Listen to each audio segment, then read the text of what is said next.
Hey, good morning, GPC. Welcome to our online service. Hope everything is going well for you in this season. Hey, we just want to welcome you here, and we'd love for you to interact with us. So make sure you hit those comments, type in, say hello, let us know that you're listening.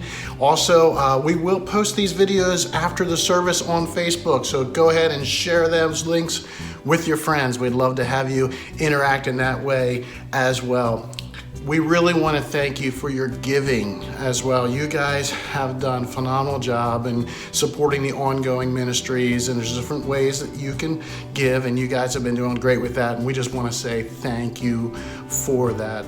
We also, as elders and also the prayer team, want to be praying for you during this time. So please fill out that connection card or click on the prayer request if you're watching live here this morning. Get those prayer requests into you. We want to continue to pray for you during this time. This morning we have a special morning as always, and I'm really looking forward to it because Tim is going to continue in his Disrupted series, and he's talking about despair and abandonment and when darkness seems to overwhelm us, and has some really practical advice from the scriptures in that. And so looking forward to that this morning. Actually, here's a little video teaser that is not going to make any sense to you right now, but I guarantee you after the service, this will make sense. Oh, beautiful.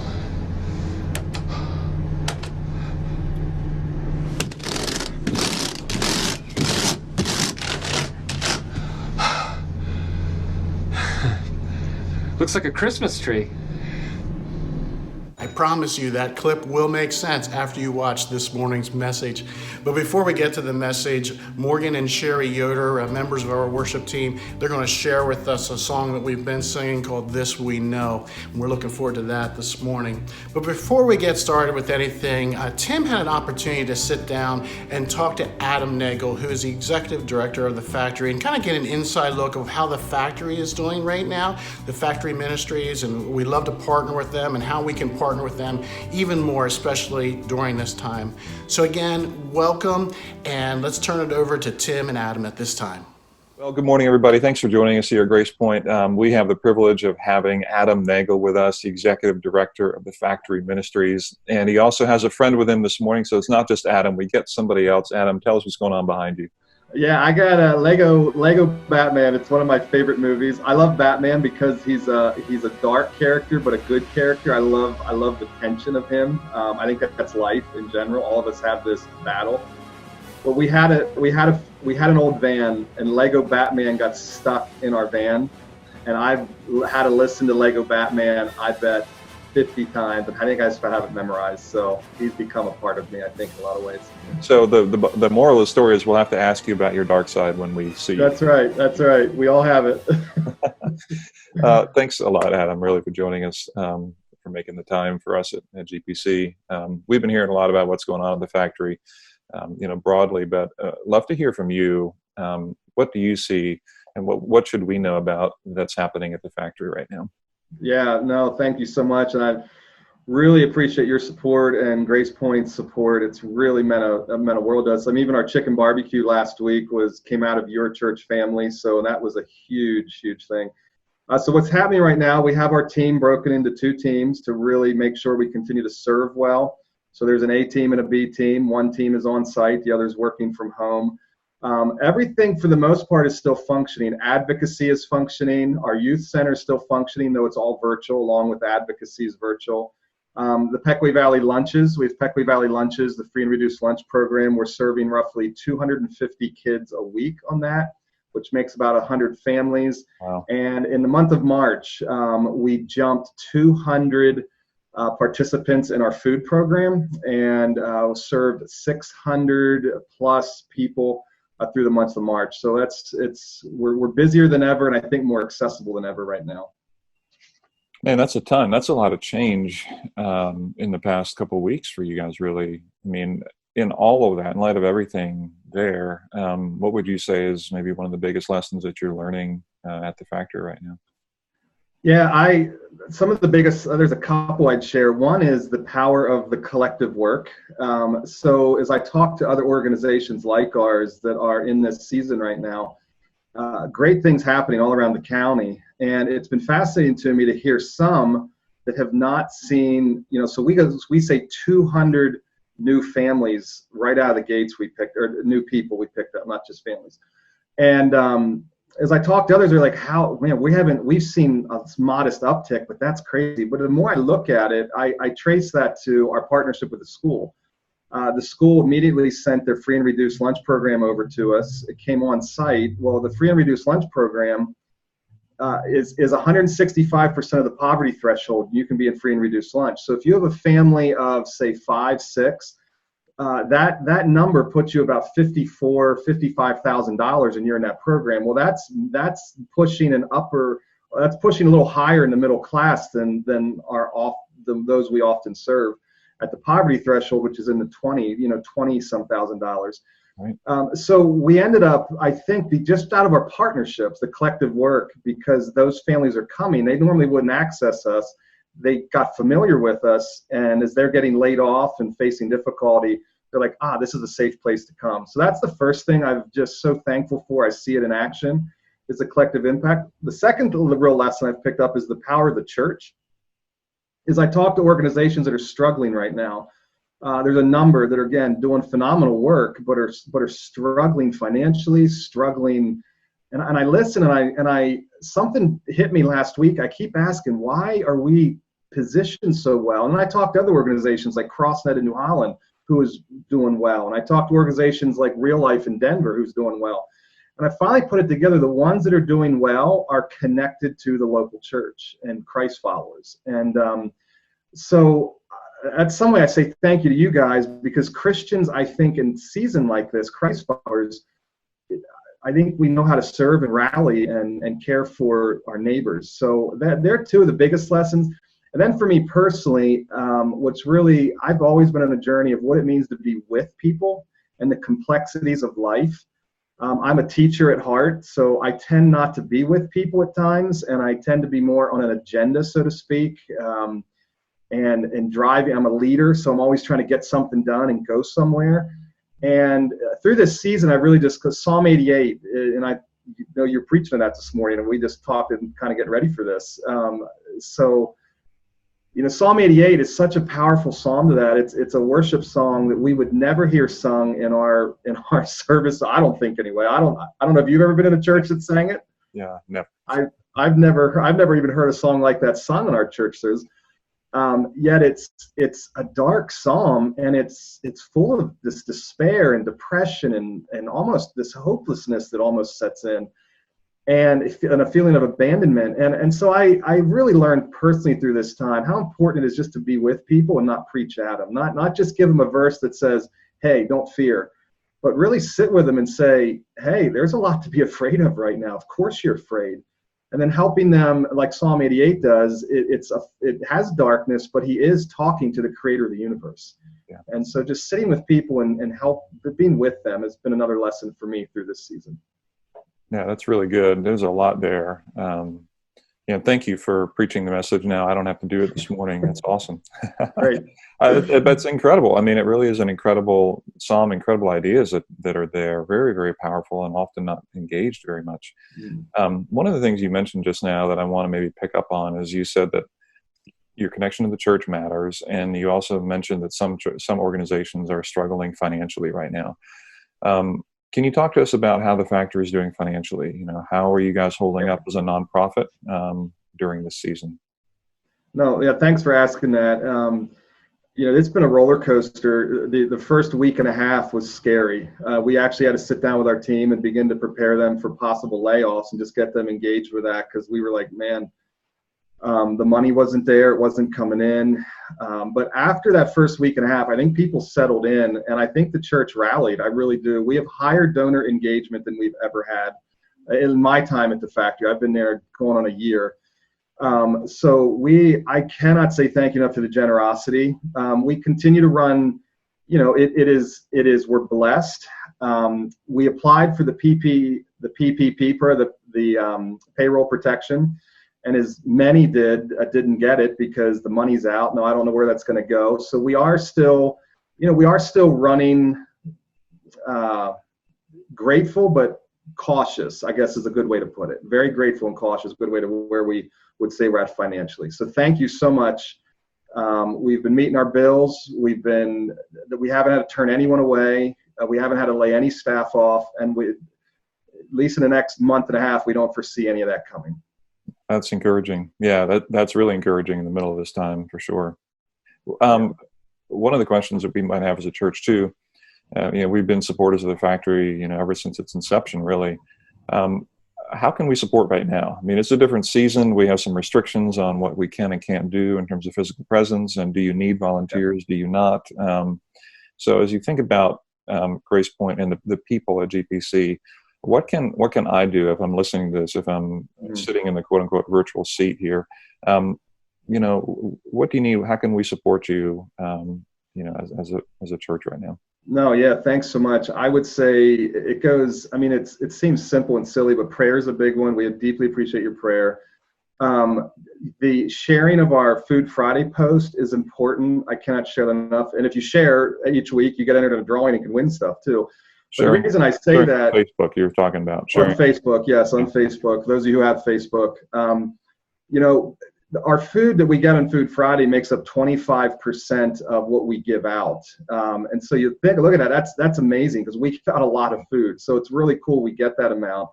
But what I find, the longer this goes, the emptier the store shelves are. And it's harder for a donor who wants to donate food to bring in 25 cans of green beans, because most stores won't let you walk out with 25 cans of green beans. So it's important for us to continue to engage a broader audience to donate food so we can get the green beans we need, for example. So share our Food Friday post, pray for us, donate food on Food Friday is huge. We'd love volunteer. One of the things people keep asking, can we volunteer? And as of right now, because of safety and social distancing, we have a plan for volunteers, but it's a plan that kicks into gear when things are really bad. So as long as if we have to start delivering all of the food instead of having people pick it up, then we're going to need an army of volunteers. So far, where we've gone in our country and here in Pennsylvania, we haven't had to get to that. We're at that point. So as of right now, there isn't a great need for volunteers. And the final thing I'll say is the chicken barbecue was a great example of your church stepping up, Grace Point. Someone in the church is like, hey, I have an idea. We love ideas. We love innovative ideas. We love ideas that support local business. We love ideas. Someone else came to us this week and said, hey, I want to support the PV lunches by also supporting local businesses. So can I go purchase food from X business and bring it to you to give out? We said, absolutely. And people love this. So innovative, creative ideas like that, if anyone there in the church family has ideas, we love innovative ideas of how to really reach and care for more people in the community. Yeah, that's really helpful. And that's a really great way to see it. Thank you for bringing that idea of teaming up our interest in supporting our local business leaders and also, caring for our community well. Man, Adam, thank you so much for your time. I know it's been a brief flyby, but I want you to know from Grace Point side, we really are pulling for you and really are wanting the success of the factory, especially through this season.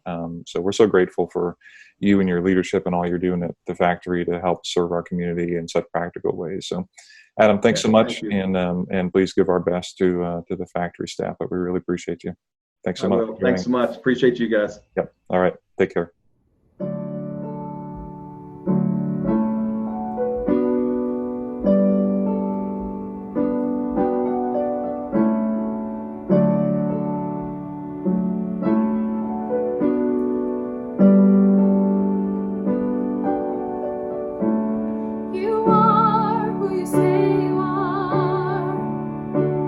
You'll do what you say you'll do. You'll be who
Well, good morning, everybody. Hey, thank you so much for joining us again this morning online, and thank you for that great song, Morgan and Sherry.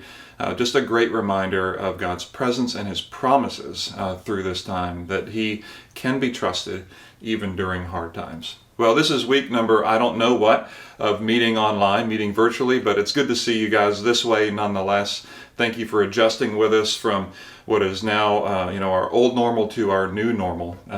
Speaking of normals, I don't know about you, but I've been thinking about some things that I've been used to doing and now I can no longer do. And one of those, believe it or not, is you remember things called elevators? You ever remember them?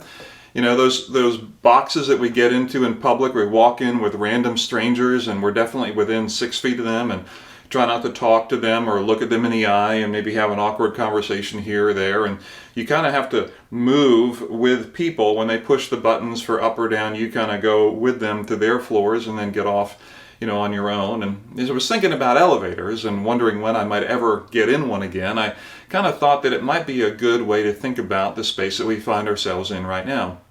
It's almost like we've gotten pushed into, kind of forced into an elevator right now altogether as a community and as a society, even I'd argue worldwide. That someone just kind of jammed us in, closed the doors, and now we're experiencing some ups and downs and some significant changes that come right now. And the problem is we don't even know who's pushing the buttons and we can't make it stop. That's kind of how I think that, these days are going in some ways.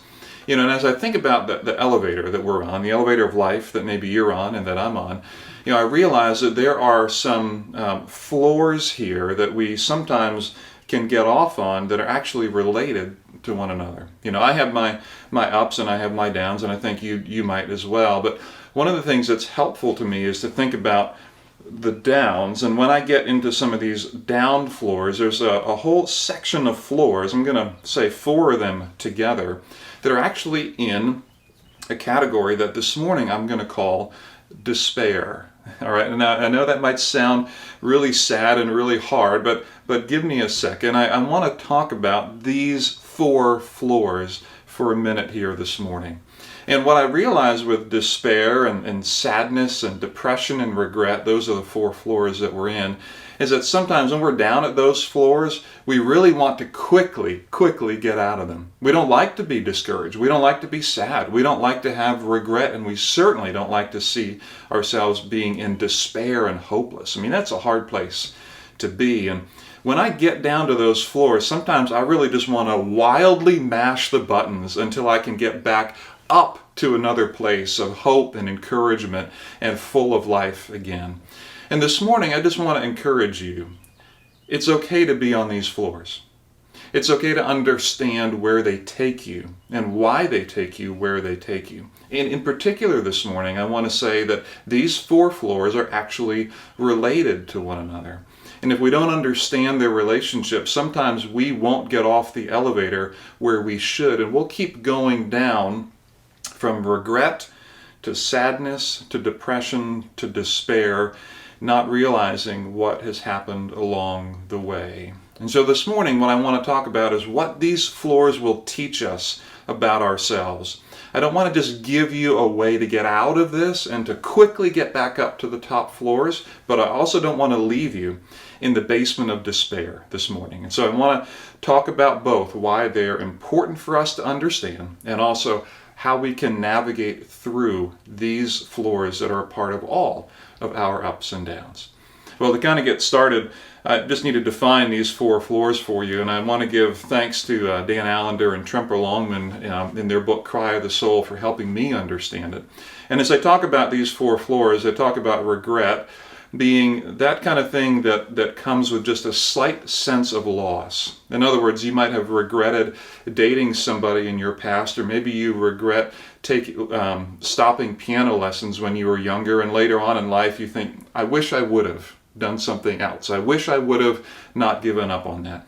It's a slight sense of loss, but it's not overwhelming, and it doesn't, crowd into your heart or soul. So regret is just kind of that opening floor of, I've lost something. Maybe I made a bad decision. Maybe things could have gone differently. Sadness is the next floor down. And sadness can make you cry. Sadness is often associated with an event or a moment in your life. For example, right now, it might be a loss of a job. If you're in high school or college, it might be the loss of graduation, it might be the loss of prom, or the loss of knowing what might come next for you next semester, or the loss of being present with your friends. It's a sadness, it's a heart weight that comes, but it's related to a particular incident. When you lose a friendship or a loved one, sometimes that can have a deeper level of sadness, but there's a difference between sadness and depression.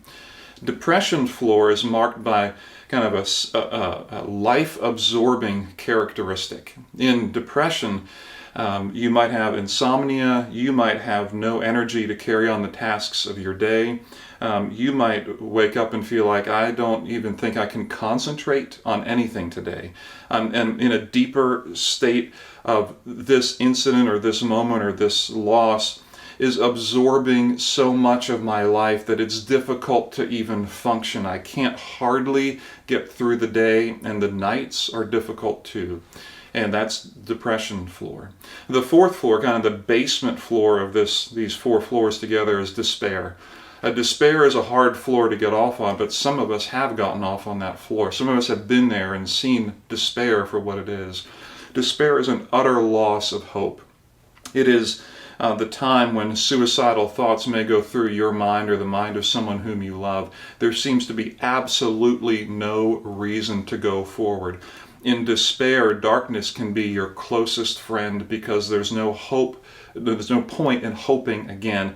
It's just a hard, desperate time. Despair wants to rob you of any desire to hope in the future. And so these four floors are related, and they can move, and all of us can move from one to the next. I would bet that most of you this morning are not all the way down in the basement of despair. But I would argue that every single one of us has felt regret, sadness, depression, or despair through our lives. And I want to highlight them at the beginning because I want you to understand if you have regret that isn't processed, it can move you down to the sadness floor. If you have sadness that you don't process, it can move you down to the depression floor. If you have depression, it can move you right down to despair, and you can get off and think, how did I get here? What is going on? And what is happening within my life? And so today, even though we recognize that, I want to navigate those hard waters of despair and all of the categories related to that by using a psalm and going to one of the psalms in the scriptures. So in the Bible, in the Old Testament, there was actually a man, and his name, believe it or not, it sounds funny, his name was He-Man, H-E-M-A-N. He-Man, he wrote a song, and I'm sure that he wasn't the action hero that I grew up watching on TV, the cartoon action hero, He-Man. So I might just refer to him as Haman so that I don't get mentally distracted. But Haman wrote this psalm, and this actually a song meant for corporate worship. And the song, Psalm 88 is where it's found.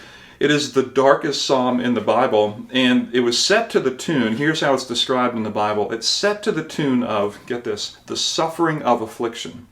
Now, I'm not a worship leader, but when I know worship teams put together song sets, rarely do I see a song title that's in that category of, hey, after we sing, oceans, or after we sing, whatever it is, why don't we add the suffering of affliction onto the end of it, just as a tag on? I mean, who wants to sing about the suffering of affliction? And I might argue right now that in our corporate worship, and as we worship as a church, maybe this is the time for songs like that.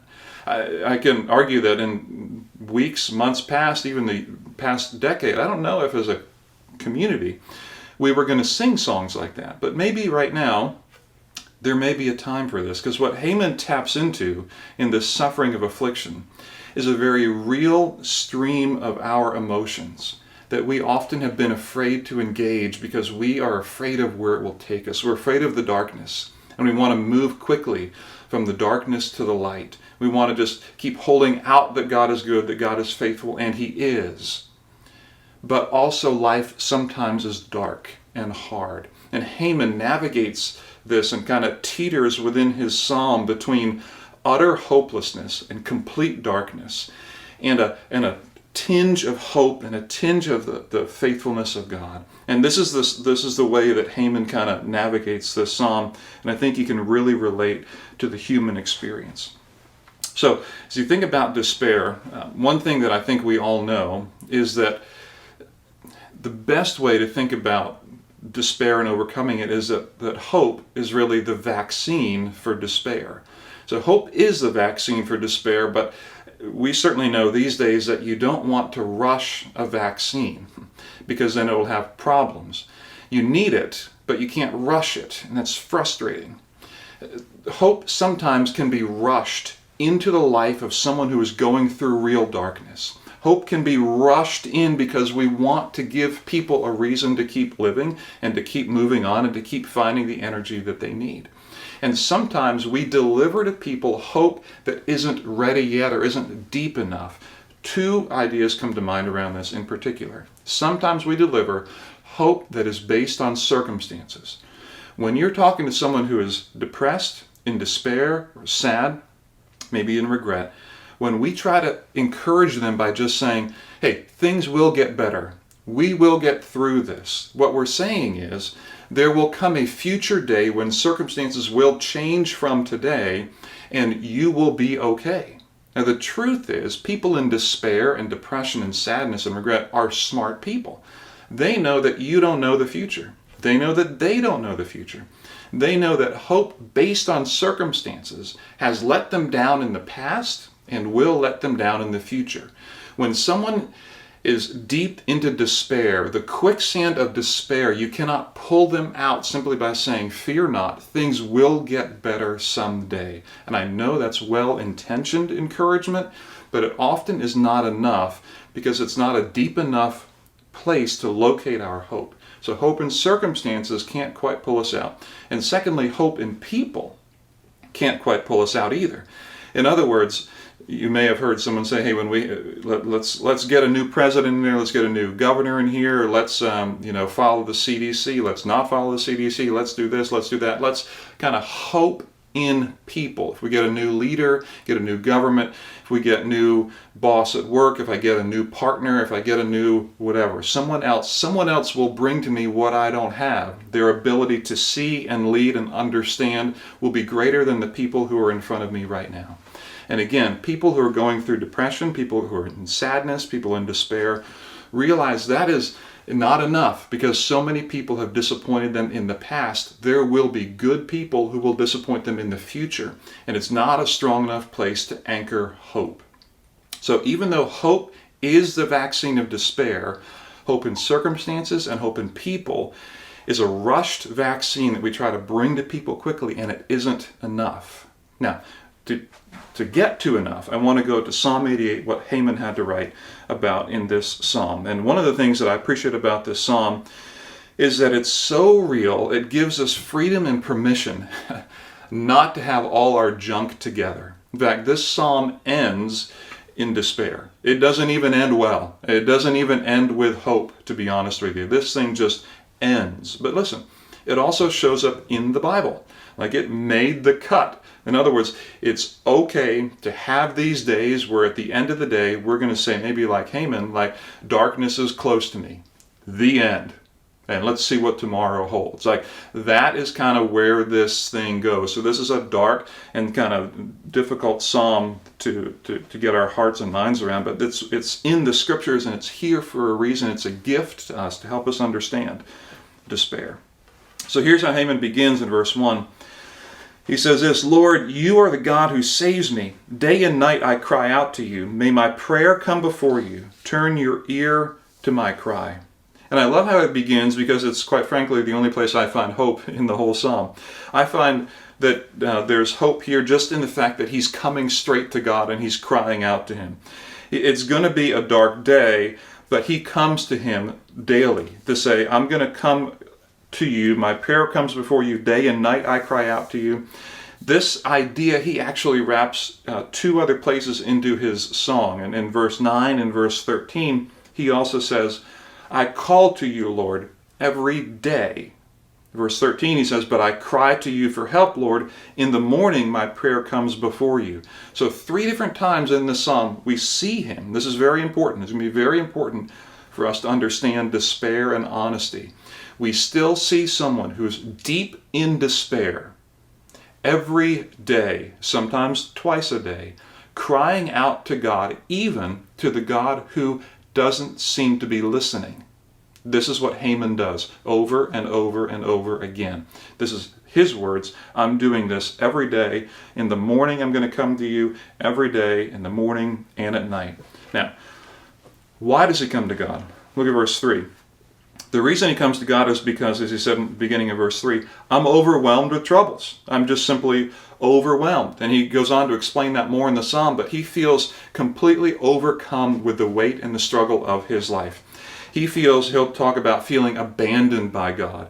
As I read that, it's almost as if Haman thinks, "God, the weight and the struggles of my life have put me in such a place that there is nowhere I can go for hope. No one's listening when I call. Like, it's worse than the unemployment line right now in Pennsylvania. It's a full-time job to get unemployment benefits, and it seems like no one can ever get back to me. It's worse than that right now, God, with you. Like, I don't even have a phone number to call for you. Like, I'm some small item all the way back there in the corner, and you are a big God, and you don't even have time for me. You've abandoned me, and I'm overwhelmed with all of my troubles with no hope for the future."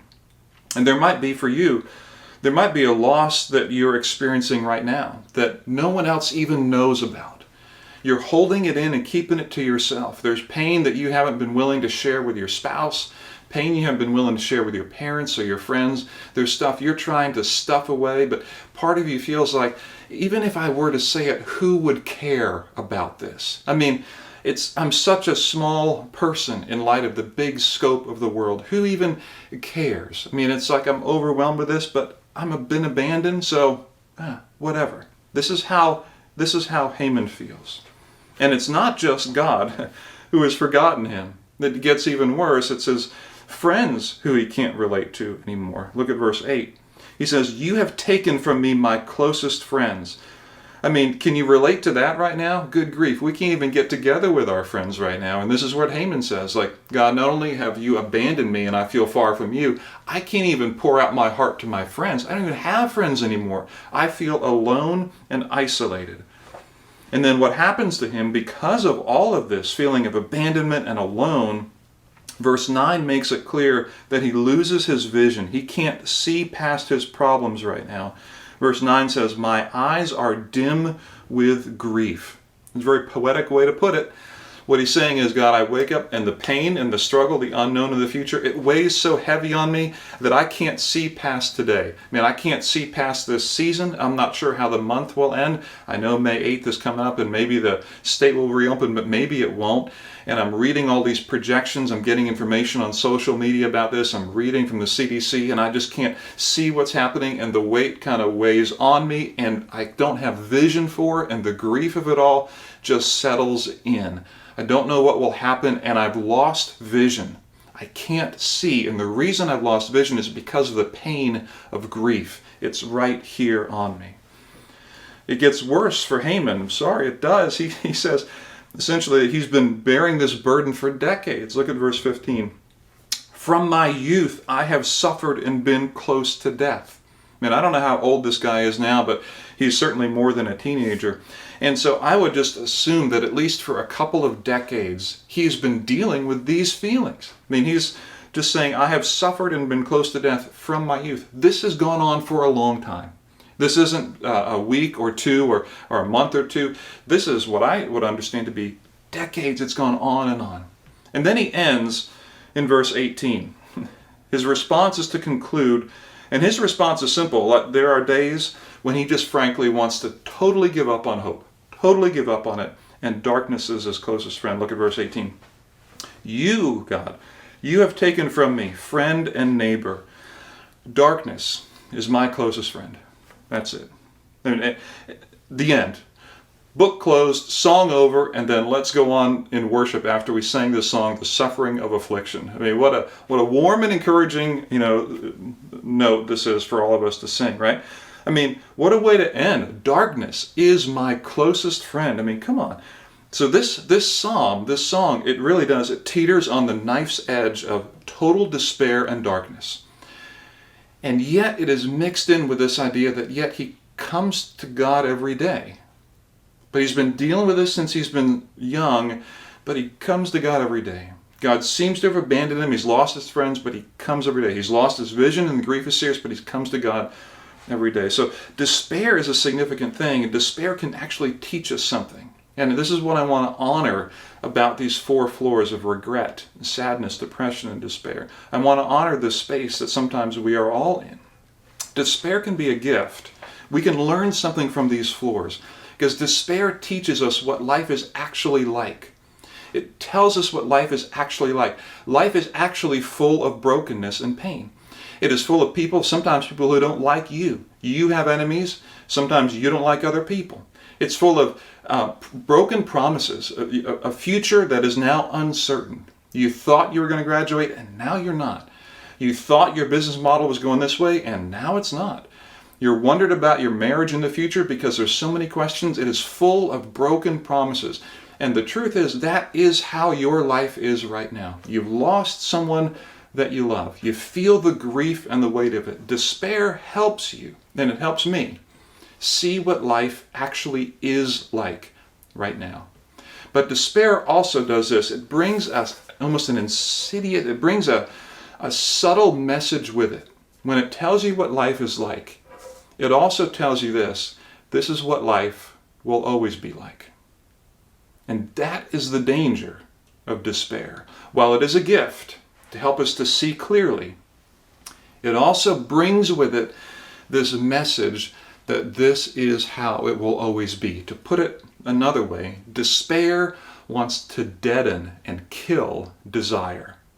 The desire within you to hope, to find life, to find joy, the desire for life that God has given to you and to me, that God-given desire, despair wants to snuff out and wants to kill. It wants you to believe that it is safer to give up hope than to hope again, because circumstances have let you down, people have let you down. What it doesn't tell you is that there may be another place to find your hope vaccination. And this is where Haman comes every day. Every day. Comes back to the very God who sometimes seems silent in his pain. Now let me ask you this question. What are you supposed to do with all this? What can you do? If you're in this situation, you've gotten down to one of these floors, you're in regret or sadness or depression or despair, what do you do? What do you do? I want to encourage you with a couple things. First of all, I want to encourage you to name what floor of the elevator that you've gotten off on. I want to encourage you to name it.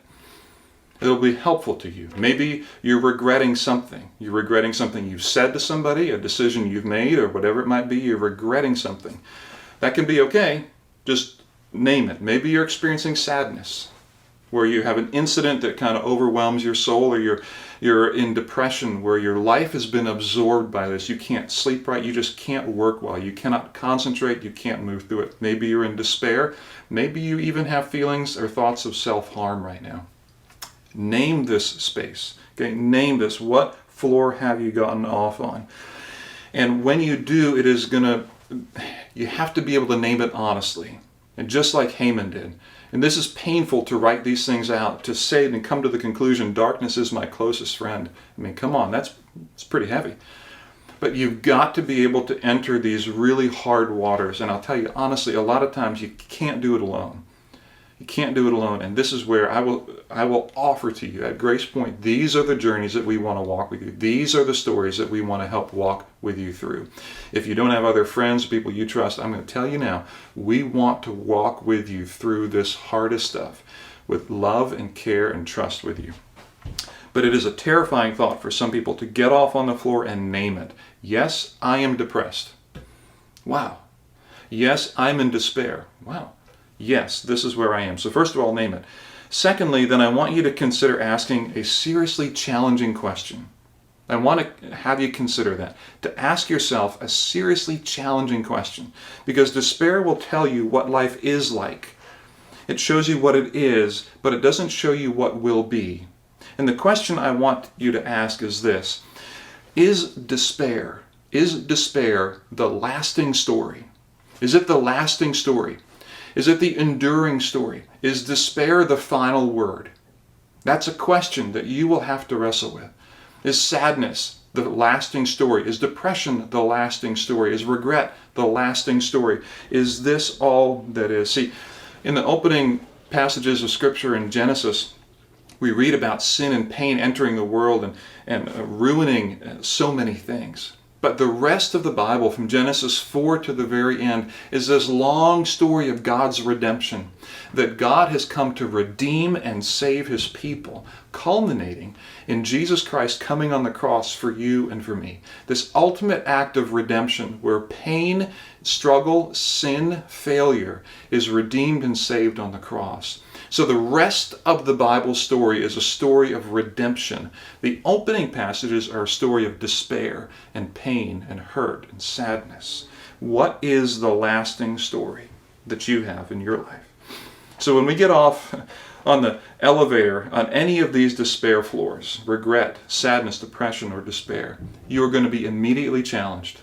You're going to be immediately challenged to think about, okay, which way am I going to go here? I want to be able to see what is in front of me. I want to be honest about how I feel, why I feel that way, and what it's teaching me.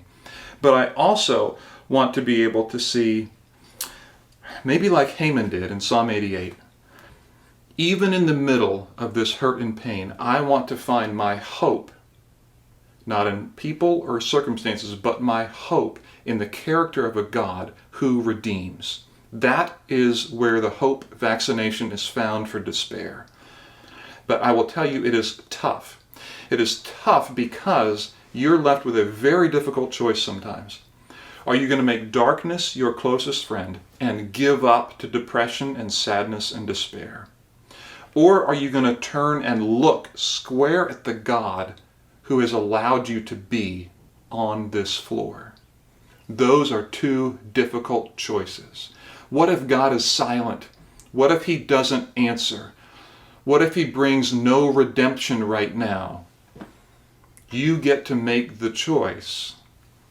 Which is the lasting story? Is despair going to win the day for you, or is hope in the character of God going to be the lasting story? Is there a redemption that is available? And despair wants you to think. It wants you to think that there is no hope. But even Haman was unwilling to make a deal with the devil and give in to despair. Oh, he was brutally honest with it and said, there are days when I have no hope, it feels like. You know what he did the next day? He said it 3 times. Every day, I got up and I cried out to God. I got up and I cried out to God. I got up and I cried out to God. Why? Because hope in the character of a redeeming God is the vaccination for despair. It is where we find our hope. And that is my hope for you, that right now, this season that we're in will not crush you, that you will know what floor you have gotten off on. And some are harder to engage than others. We are here with you to walk with you through that. And God is too. And I want you to ask the question, which is the lasting story right now? Despair or redemption? Next week, I want to dive further into the God who redeems and into the hope that can come in our lives. I would love to have you join us next week for our next installment of Disrupted, where we talk about the hope of God. Will you pray with me? Our good God and Heavenly Father, I thank you for the time together this morning, even virtually online, and I pray for those listening, for those hearing this, that you would give us the courage that we need to face these floors that we can get off on, to face the despair and depression and sadness and regret with honesty. Help us to be honest with what we see, to own the feelings that are in the room, and then to consider, is there redemption, or do I just want my life to be given over to despair and have desire killed? So I pray that you would give us the courage to do what we need to do, to talk with you, to share with those around us, and to engage those who can help as we seek to walk in hope. And it's in Jesus' name that we pray. Amen. I hope that you were able to identify with that message from Tim here this morning on the different levels of despair that we can sometimes get into. And maybe you don't feel like you're there right now, and that's great, but there are different levels. And I appreciate the distinction between those two and this encouragement to, no matter where we're at, to continue to cry out to God for the God who's redeeming, and that is where our hope comes from. Well, if you're able to join us here in a little bit at 11:15 this morning, if you're watching this live at 11:15, we'd love to see you in the lobby, the virtual lobby afterwards. And the link to the Zoom meeting will be posted in the notes here. Also, I'll try to post it in the comments as well. And we look forward to seeing you there. But we hope that you guys have a great week this week. Thank you again for joining GPC Online.